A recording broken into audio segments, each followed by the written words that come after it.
По победата во Рејкјавик не очекува втората пресметка клучна за првото место. Кои се очекувањата? По очекувањата се победа. Меѓутоа ние знаеме и свесни сме, поготоа моето искуство кажува дека секогаш е потешко да се победи во вториот надпревар со противник со кој што си играл пред 3-4 дена, поготоа против еден Исланд со кој веќе во последно време имаме одиграно многу надпревари.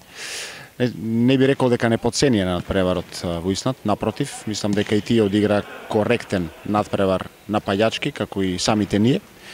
Имаме и тие и ние што да поправиме во нашите одбрани, свесни сме за тоа.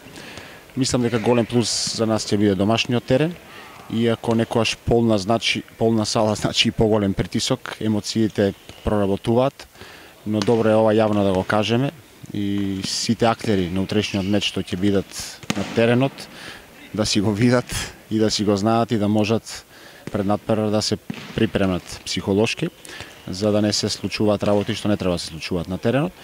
Меѓутоа ние завршивме голема работа во Исланд, сега ни се отвара можност дури да завршиме и на првото место во нашата група, која што ни отвара други можности и други амбиции, но меѓутоа не сакаме да си создаваме сами на себете притисок. Ќе одиме чекор по чекор, свесни сме дека ни требаат квалитетни 60 минути, свесни сме дека ќе налетаме на многу посериозен Исланд, утре во Борис Трајковски, и знаеме и тие самите најавија јавно дека утре доаѓаат да победат.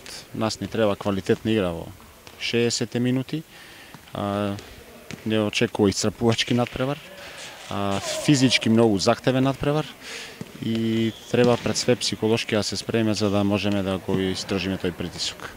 Некој од нападите во Рејкјавик кога беа под пасивен напад или кога требаше да се шутира, не се чекаше од тебе некое решение, значи имаше други играчи што преземаа одговорност. Па видете, тоа е добивката. Значи имавме разноврсност, имавме екстра квалитетни крила. Кузмановски одигра добар надпревар, ајде да кажам и многу добар надпревар, скоро и одличен. Талески повлече кога требаше, пикерите си ја завршија работа, така да си поделивме улогите, тогаш е многу полесно да играм и јас и се надам дека ќе биде и утре така и во иднина така, затоа што кога се очекува од еден, двајца или тројца играчи во една репрезентација, стварно е многу тешко да се дојде до посекуваната цел.